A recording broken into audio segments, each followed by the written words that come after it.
Haleluya, haleluya, puji Tuhan, shalom. Kembali kita pada saat hari ini belajar firman Tuhan tentang eskatologi, lanjutan pelajaran yang ketujuh. Kita saat ini masuk pada pelajaran ke-8. Eskatologi pelajaran ke-8 ini kita belajar mendalami firman Tuhan, peristiwa-peristiwa yang terjadi pada masa milenium. Masa milenium adalah masa pemerintahan 1000 tahun damai. Puji nama Tuhan, kita belajar apa yang terjadi pada masa pemerintahan 1000 tahun damai. Maka kita akan lihat bahwa Tuhan Yesus akan menyatakan tujuannya. Yang pertama adalah mendirikan kerajaannya. Tuhan Yesus akan mendirikan kerajaannya seperti tertulis di dalam Injil Matius pasal 25 ayat 31. Demikian firman Tuhan. Apabila Anak Manusia datang dalam kemuliaannya dan semua malaikat bersama-sama dengan Dia, maka Ia akan bersemayam di atas tahta kemuliaannya. Dalam Wahyu pasal 19 ayat 20, pasal 19 ayat 11 dan pasal 20 ayat 6. Kita baca pasal 20 ayat 6. Berbahagialah dan kuduslah ia yang mendapat bagian dalam kebangkitan pertama itu. Kematian yang kedua tidak berkuasa lagi atas mereka, tetapi mereka akan menjadi imam-imam Allah dan Kristus, dan mereka akan memerintah sebagai raja bersama-sama dengan Dia 1000 tahun lamanya.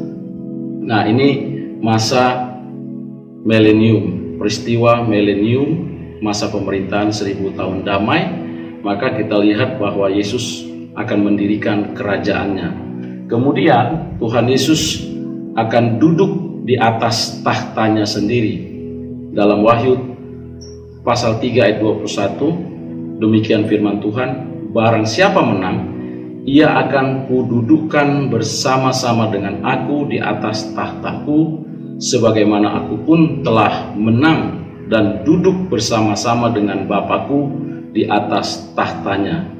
Jadi kita lihat ada 3 hal yang kita ketahui masa milenium di mana Yesus memerintah 1000 tahun damai. Dia menyatakan tujuannya. Yang ketiga, masa pemulihan segala sesuatu. Itu peristiwa yang akan terjadi pada masa pemulihan. Di masa pemerintahan 1000 tahun damai akan terjadi masa pemulihan segala sesuatu. Itu terdapat dalam Kisah pasal 3 ayat 20 dan ayat 21. Kemudian kita lihat hal-hal yang terjadi pada masa pemerintahan 1000 tahun damai. Pemerintahan yang disebut dengan milenium adalah kita lihat kepada Yesus, bagian daripada Yesus, di mana Yesus secara pribadi akan berada kembali di bumi, dan Dia bertahta atas tahta Daud, dan Dia akan memerintah seluruh bumi. Di dalam Mazmur pasal 72 ayat 6 sampai 11, di sana tertulis bahwa di ayat 6, kiranya Ia seperti hujan yang turun ke atas padang rumput, seperti dirus hujan yang menggenangi bumi. Kiranya keadilannya berkembang dalam zamannya, dan damai sejahtera berlimpah sampai tiada lagi bulan. Kiranya Ia memerintah dari laut ke laut, dari sungai Efrat sampai ke ujung bumi. Kiranya penghuni padang belantara berlutut di depannya, dan musuh-musuhnya menjilat debu. Kiranya raja-raja dari Tarsis dan pulau-pulau membawa persembahan-persembahan. Kiranya raja-raja dari Seba dan Seba menyampaikan upeti. Kiranya semua raja sujud menyembah kepadanya, dan segala bangsa menjadi hambanya. Bahkan ayat ini dilengkapi lagi dengan Zakaria 4 ayat 9, maka Tuhan akan menjadi raja atas seluruh bumi. Pada waktu itulah Tuhan adalah satu-satunya dan namanya satu-satunya. Ini saudara yang kekasih di dalam Tuhan, kita tahu hal yang terjadi pada masa pemerintahan 1000 tahun damai, di mana Yesus secara pribadi akan berada di bumi dan bertahta di tahta Daud. Ia akan memerintah. Jadi pada masa pemerintahan 1000 tahun damai, Yesus akan memerintah seluruh bumi. Nah, kemudian kita lihat dua hal yang akan menandai kerajaannya, yaitu akan terjadi perdamaian. Masa pemerintahan Yesus 1000 tahun damai, waktu Yesus memerintah selama 1000 tahun damai, ada dua hal yang akan menandai kerajaan itu. Yang pertama, akan terjadi perdamaian secara universal dalam pemerintahan Yesus selama 1000 tahun damai. Akan terjadi, firman Tuhan katakan, terjadi perdamaian secara universal. Itu tertulis dalam Yesaya pasal 2 ayat 4. Ia akan menjadi hakim atas bangsa-bangsa dan akan menjadi wasit bagi banyak suku bangsa. Maka mereka akan menempa pedang-pedangnya menjadi mata bajak dan tombak-tombaknya menjadi pisau pemangkas. Bangsa tidak lagi mengangkat pedang terhadap bangsa dan mereka tidak akan lagi belajar berperang. Jadi saudara, yang pertama menandai dalam kerajaan Kristus dalam pemerintahan 1000 tahun damai, di mana dikatakan bahwa akan terjadi perdamaian secara universal. Tidak ada lagi perperangan. Di sini katakan tidak lagi ada orang yang mengangkat pedang. Dikatakan di sini akan terjadi perdamaian, pendamaian yang luar biasa secara universal dalam pemerintahan Yesus. Kemudian akan terjadi keadilan secara universal dalam pemerintahan 1000 tahun damai. Dikatakan dalam Wahyu 2 ayat 27, ia akan memerintah mereka dengan tongkat besi. Mereka akan diremukkan seperti tembikar tukang periuk, sama seperti yang kuterima dari Bapakku. Jadi saudara, semua dalam pemerintahan Kristus akan berjalan secara adil. Nah, kemudian kita lihat apa dampaknya dan apa yang terjadi bagi gereja selama pemerintahan 1000 tahun damai. Bagi gereja adalah di mana gereja orang-orang kudus akan memerintah bersama-sama dengan Tuhan Yesus dalam kerajaan teokrasi 1000 tahun damai.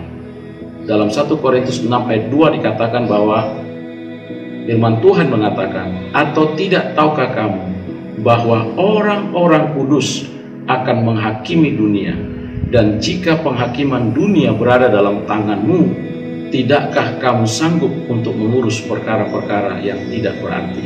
Nah, kita perlu menggarisbawahi firman Tuhan berkata bahwa orang-orang kudus akan menghakimi dunia.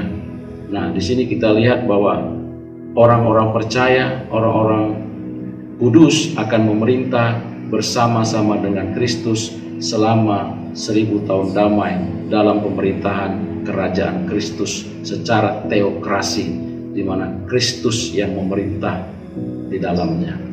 Kemudian dalam Wahyu 5 ayat 2 katakan, dan mereka akan menyanyikan suatu nyanyian baru. Katanya, engkau layak menerima gulungan kitab itu dan membuka meterai-meterainya, karena engkau telah disembelih dengan darahmu, engkau telah membeli mereka bagi Allah dari tiap-tiap suku dan bahasa dan kaum dan bangsa. Nah, ini firman Tuhan mengatakan bahwa semua akan berkumpul dan mereka akan menyanyikan nyanyian baru dalam pemerintahan teokrasi Kristus, di dalam pemerintahan Kristus, bahwa Tuhan yang telah menebus, Yesus yang telah menebus mereka melalui darahnya, dan dikatakan bahwa Tuhan akan memanggil dan Tuhan telah memilih dari setiap suku-suku, bangsa, dan kaum dan bangsa masuk dalam pemerintahan 1000 tahun damai. Jadi saudara, kita harus tetap hidup di dalam kekudusan Allah, supaya satu saat nanti dalam pemerintahan 1000 tahun damai kita akan memerintah bersama-sama dengan Kristus. Puji Tuhan, kita lanjutkan bagaimana dan peristiwa apa yang terjadi selanjutnya. Dikatakan di dalam Wahyu pasal 20 ayat 6, berbahagialah dan kuduslah ia yang mendapat bagian dalam kebangkitan pertama itu, karena kematian kedua tidak berkuasa lagi atas mereka, tapi mereka akan menjadi imam-imam Allah dan Kristus, dan mereka akan memerintah sebagai raja bersama-sama dengan dia 1000 tahun. 1000 tahun lamanya. Dalam pemerintahan 1000 tahun damai, kita orang-orang percaya, orang Kristen, umat-umat pilihan Tuhan, umat-umat yang kudus di hadapan Tuhan, akan masuk dalam pemerintahan 1000 tahun damai, memerintah bersama dengan Kristus.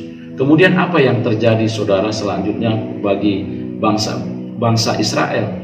Jadi bagi bangsa Israel dalam masa pemerintahan 1000 tahun damai, bahwa dikatakan pertama, Israel itu akan dikumpulkan kembali.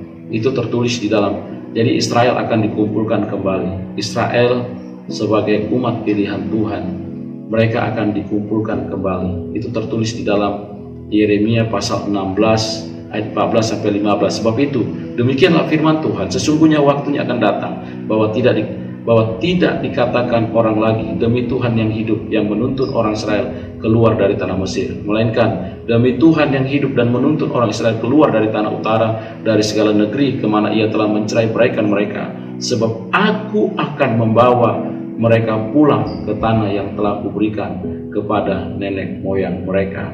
Ini, saudara, satu nubuatan yang dijanjikan Tuhan, bahwa satu saat dikatakan bahwa Tuhan akan mengumpulkan kembali Israel, sisa Israel.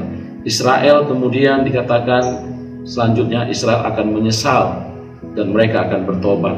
Dalam Roma pasal 11 ayat 25 sampai 26 juga firman Tuhan ada tertulis, sebab saudara-saudaraku, supaya kamu jangan menganggap dirimu pandai, aku mau agar kamu mengetahui rahasia ini. Sebagian dari Israel telah menjadi tegar, sampai jumlah yang penuh dari bangsa-bangsa lain telah masuk. Dengan jalan demikian seluruh Israel akan diselamatkan, seperti ada tertulis, dari Sion akan datang penebus, ia akan menyingkirkan segala kefasikan daripada Yakub. Jadi yang kedua terjadi bagi orang Israel adalah mereka akan mengalami satu pertobatan. Tuhan akan menebus mereka, dan Tuhan katakan akan menyingkirkan segala kefasikan daripada Israel. Nah, ini rancangan Tuhan bagi Israel. Kemudian Israel pada saat terakhir dikatakan pada masa pemerintahan 1000 tahun damai nanti, Israel itu akan menerima Tuhan Yesus, dan bahkan mereka akan menginjil orang-orang kafir. Karena itu tertulis di dalam Roma pasal 11 ayat 5, dikatakan bahwa demikian juga pada waktu ini akan tinggal suatu sisa, ada sisa, dikatakan menurut pilihan kasih karunia. Oleh karena kasih karunia Tuhan, maka Israel dikatakan oleh karena kasih karunia Tuhan, ketika mereka bertobat, mereka menerima Yesus, kemudian mereka juga akan dipakai Tuhan untuk menginjili bangsa-bangsa lain. Nah, itulah yang akan terjadi pada peristiwa 1000 tahun damai. Bagaimana situasi, bagaimana keadaan orang Israel. Orang Israel satu saat pada waktunya mereka akan menerima Yesus sebagai Tuhan dan Juru Selamat hidup mereka.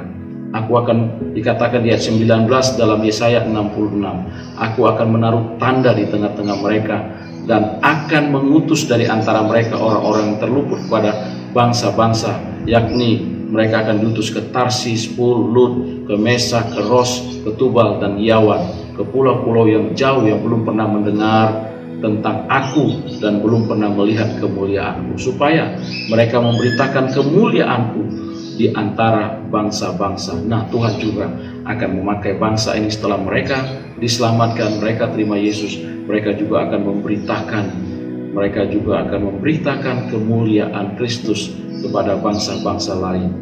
Dan dikatakan di dalam Sakaria 8 ayat 13, dan kalau dahulu kamu telah menjadi kutuk di antara bangsa-bangsa, hai kaum Yehuda dan kaum Israel, maka sekarang aku akan menyelamatkan kamu, sehingga kamu menjadi berkat. Janganlah takut, kuatkanlah hatimu. Nah, ini, saudara, ini hal yang luar biasa yang kita tahu, bahwa sekarang ini bangsa Israel masih menolak kehadiran Yesus sebagai Tuhan dan Juru Selamat. Tapi nanti dalam suatu situasi yang akan menentukan kehidupan mereka, ketika mereka dalam posisi yang terdesak, ketika mereka benar-benar membutuhkan pertolongan, disitulah nanti mereka akan bertobat, mereka menyesal, kemudian akan berseru, dan mereka akan memanggil nama Yesus, dan mereka juga percaya, dan mereka akan diselamatkan. Nah, kemudian apa yang terjadi bagi bangsa-bangsa lain pada masa milenium. Nah, kita lihat akan lahir orang-orang dari bangsa lain pada waktu milenium. Itu tertulis dalam Yesaya 65 ayat 20 dan Mika 4 ayat 1 sampai 5. Kita baca dalam Mika 4 ayat 1, maka akan terjadi pada hari-hari terakhir, gunung rumah Tuhan akan berdiri tegak mengatasi gunung-gunung dan menjulang tinggi di atas bukit-bukit. Bangsa-bangsa akan berduyun-duyun ke sana, dan banyak suku bangsa akan pergi serta berkata, mari kita naik ke gunung Tuhan, ke rumah Allah Yakub, supaya ia mengajar kita tentang jalan-jalannya, dan supaya kita berjalan menempuhnya, sebab dari Sion akan keluar pengajaran dan firman Tuhan dari Yerusalem. Ia akan menjadi hakim antara bangsa-bangsa, hakim di antara bangsa-bangsa, banyak bangsa, dan akan menjadi wasit bagi suku-suku bangsa yang besar. Sampai ke tempat yang jauh, mereka akan menempa pedang-pedangnya menjadi mata bajak dan tombak-tombak menjadi pisau pemangkat. Bangsa tidak akan lagi mengangkat pedang terhadap bangsa, dan mereka tidak akan lagi belajar untuk berperang. Nah, tetapi mereka, dikatakan ayat 4, tetapi mereka masing-masing akan duduk di bawah pohon anggurnya dan di bawah pohon aranya, dengan tidak ada yang mengejutkan, sebab mulut Tuhan semesta alam akan mengatakannya. Biarpun segala bangsa berjalan masing-masing demi nama Allahnya, tetapi kita akan berjalan demi nama Tuhan Allah kita untuk selama dan seterusnya. Nah, ini saudara yang kekasih, yang terjadi bagi bangsa-bangsa lain ketika peristiwa pemerintahan 1000 tahun damai, bahwa dikatakan Tuhan akan memanggil dari segala suku-suku bangsa, dan mereka juga akan diselamatkan. Akan terjadi satu perdamaian yang besar, perdamaian, tidak ada lagi perperangan. Tuhan akan memanggil orang dari segala bangsa supaya mereka diselamatkan. Dikatakan bahwa mereka ini akan diinjili oleh orang Israel yang telah bertobat dan pergi berbakti di Yerusalem. Kemudian bagaimana dan apa yang terjadi bagi setan? Bagaimana dengan setan, iblis dan pengikut-pengikutnya pada masa pemerintahan 1000 tahun damai? Pada masa pemerintahan 1000 tahun damai ini tentu terjadi masa damai, masa ketentraman yang tidak ada perperangan selama 1000 tahun damai. Kenapa, saudara? Karena sudah dijelaskan bahwa pada awal milenium, sebelum pemerintahan 1000 tahun damai, dikatakan setan itu telah ditangkap oleh malaikat serta dirantai dengan rantai besar dan ditahan dalam jurang maut selama 1000 tahun damai. Itu tertulis dalam Wahyu pasal 20 ayat 1 sampai 3. Jadi dia sudah disingkirkan, sudah diasingkan. Jadi dia tidak punya aktivitas, karena dia sudah ditahan, dimasukkan, dikatakan di dalam satu penjara di mana Tuhan telah mengikat dengan rantai besar, sehingga dia tidak bisa berbuat apa-apa, dan dia tidak berdaya dan tidak dapat menyesatkan bangsa-bangsa. Itulah yang terjadi dengan setan selama masa pemerintahan 1000 tahun damai. Jadi dia tidak bisa berbuat apa-apa karena dia lebih dulu sudah ditangkap oleh malaikat dan dimasukkan di dalam satu tempat, dan dia tidak bisa berbuat apa-apa selama 1000 tahun damai.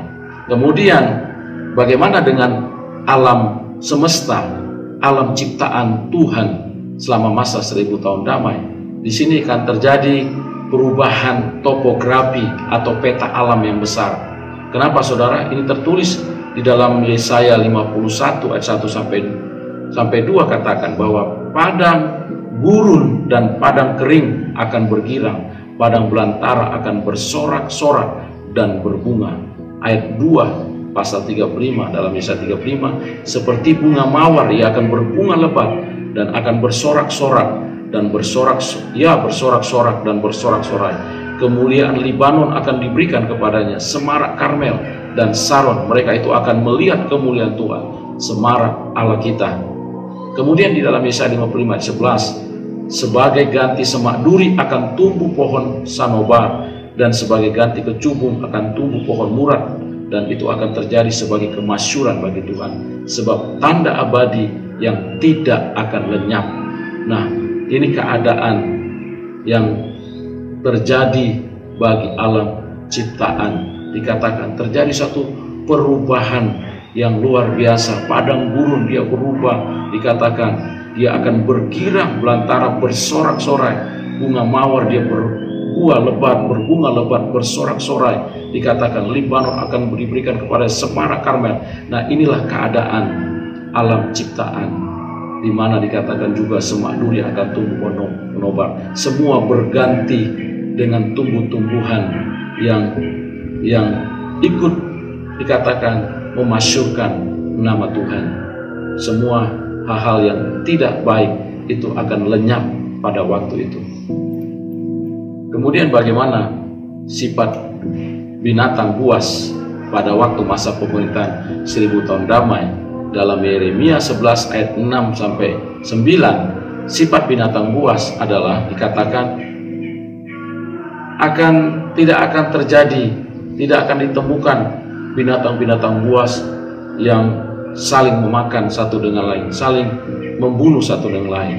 Tetapi dikatakan di dalam Yesaya 11 ayat 6 sampai 9, di ayat 6, serigala akan tinggal bersama domba dan macan tutul akan berbaring di samping kambing.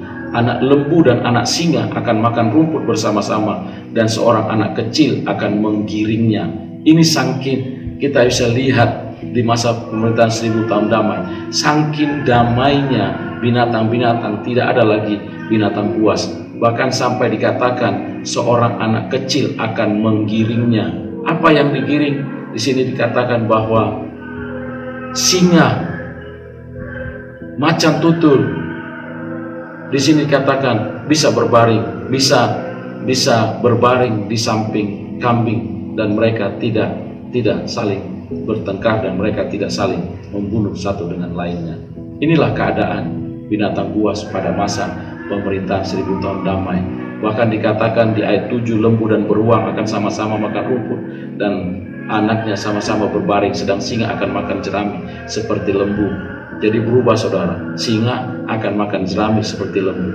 Anak yang menyusu akan bermain dekat liang ular tedung, dan anak yang cerai susu akan mengulurkan tangannya ke sarang ular duda. Tidak terjadi apa-apa, tidak terjadi pertengkaran, keributan antara binatang satu, tidak ada binatang buas. Jadi masa pemerintahan 1000 damai sungguh luar biasa. Tidak akan ada yang berbuat jahat, tidak ada yang berlaku busuk di Gunung Kudusku. Bahkan di ayat 9, tidak ada yang berbuat jahat pada waktu itu di gunung Tuhan, sebab seluruh bumi penuh dengan pengenalan akan Tuhan, seperti air laut yang menutupi dasarnya, penuh dengan hadirat dan kemuliaan Allah. Semua dalam pengendalian, dalam kuasa, dalam otoritas daripada Tuhan. Akan ada kegirangan, kebahagiaan yang besar. Kemudian kisah kita lihat dalam peristiwa masa pemerintahan 1000 tahun damai, bagaimana dengan kesehatan, bagaimana dengan tubuh seseorang yang hubungan dengan kesehatan. Dikatakan firman Tuhan dalam Yesaya 35 ayat 5 sampai 6 bahwa kesehatan tubuh manusia itu dianugerahkan kepada banyak orang. Di ayat 5, pada waktu itu mata orang buta akan dicelikkan dan telinga orang-orang tuli akan dibukakan. Bahkan di ayat 36 katakan, pada waktu itu orang lumpuh akan melompat seperti rusa, dan mulut orang bisu akan bersorak-sorai, sebab mata air memancar di padang gurun dan sungai di padang belantara. Akan terjadi kesembuhan, pemulihan, akan terjadi kesehatan secara massal. Di sini katakan orang-orang akan menerima anugerah Tuhan yang besar, sehingga orang melihat kuasa Tuhan yang menyembuhkan berbagai penyakit, berbagai penderitaan yang dialami pada waktu itu. Semua akan dipulihkan dan disembuhkan. Di ayat dikatakan bagian kedua bahwa akan terjadi satu kegirangan dan sukacita abadi meliputi mereka, karena mereka yang telah dibebaskan oleh Tuhan. Di dalam Yesaya 35 ayat 10 katakan, dan orang-orang yang dibebaskan Tuhan akan pulang dan masuk Sion dengan sorak-sorai, sedang sukacita abadi meliputi mereka. Kegirangan dikatakan dan sukacita akan memenuhi mereka, kedukaan dan keluh kesah akan menjauh. Nah, masa pemerintahan tahun damai tidak ada keluh kesah, tidak ada kedukaan, tapi yang memenuhi hati mereka adalah kegirangan dan sukacita Tuhan. Inilah yang terjadi dalam pemerintahan 1000 tahun damai yang akan dialami oleh gereja Tuhan, umat pilihan yang hidup di dalam kekudusan Allah. Akan terjadi juga selanjutnya, akan hidup damai sejahtera, kemudian secara material, dan mereka akan merasakan keamanan yang luar biasa dalam perlindungan Tuhan. Karena dalam Mika 4 ayat 3-4 menjadi dasar kita, ada tertulis bahwa ia akan menjadi hakim antara bangsa-bangsa dan ia akan menjadi wasit bagi suku bangsa besar sampai ke tempat yang jauh. Mereka akan menempa pedang-pedang mereka menjadi mata bajak dan tombak-tombak mereka menjadi pisau pemangkas. Bangsa tidak lagi mengangkat pedang terhadap bangsa lain dan mereka tidak lagi belajar untuk perang. Tidak ada lagi perperangan. Semua diubah, dikatakan di sini bahkan mereka merubah pedang-pedang mereka menjadi mata bajak, bahkan tombak-tombak mereka menjadi pisau pemangkas. Tidak ada perperangan pada masa pemerintahan 1000 tahun damai. Tapi mereka dikatakan di dalam ayat 4, dalam Mika 4 ayat 4, tetapi mereka masing-masing akan duduk di bawah pohon anggur dan di bawah pohon aranya dengan tidak ada yang mengejutkan, sebab mulut Tuhan semesta alam yang mengatakannya. Inilah firman Tuhan, inilah janji Tuhan, bahwa perkataan Allah itu iya dan amin. Apa yang tertulis dalam firman Tuhan itu akan digenapi dan itu akan terjadi dan itu akan dialami oleh gereja pada masa pemerintahan 1000 tahun damai. Bahkan seluruh bumi penuh dengan pengenalan akan Tuhan seperti air laut menutupi dasarnya. Semua dipenuhi dengan kemuliaan Allah dalam pengenalan kepada Allah.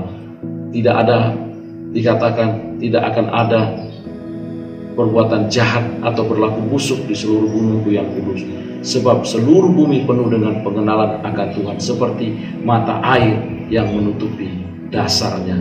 Inilah saudara yang kekasih dalam Tuhan, kita sungguh bersyukur sebagai anak-anak Tuhan, umat pilihan Tuhan, sebagai gereja Tuhan. Itulah sebabnya kita mau setia sampai akhir, karena ada pengharapan iman janji firman Tuhan. Melalui firman Allah, iman kita diteguhkan, iman kita diberikan satu keyakinan, pengharapan yang besar janji Tuhan pada waktu kedatangan Tuhan Yesus kedua kali. Bahkan khusus kita belajar hari ini pelajaran ke-8 bahwa pada masa pemerintahan 1000 tahun damai, peristiwa-peristiwa yang terjadi yang sudah dijelaskan oleh firman Tuhan, kiranya ini membangun iman kita, membawa kita semakin rindu dan sungguh-sungguh setia mengikut Tuhan, supaya kita hidup kudus dan berkenan di hadapan Tuhan, supaya gereja Tuhan, jemaat Tuhan, dimanapun kita berada, supaya kita benar-benar menjadi pribadi yang sesuai dengan kehendak Bapa, dengan menjaga hidup dalam kekudusan, hidup sesuai dengan firman Allah. Setiap hari kita belajar menyesuaikan diri dengan firman Allah. Puji nama Tuhan. Saya berdoa dan kita berdoa, kita sama-sama berdoa supaya kita menjadi jemaat gereja Tuhan yang setia sampai akhir, menantikan kedatangan Tuhan Yesus kedua kali. Puji nama Tuhan, biarlah lewat pelajaran ini, saya berdoa lewat firman Tuhan ini, iman kita semakin diteguhkan, membawa kita semakin mengerti dan mengenal pribadi Yesus Kristus sebagai Tuhan dan Juru Selamat kita, sehingga kita setia menantikan kedatangannya kedua kali. Puji Tuhan, haleluya, haleluya. Tuhan Yesus memberkati kita semua. Haleluya, haleluya.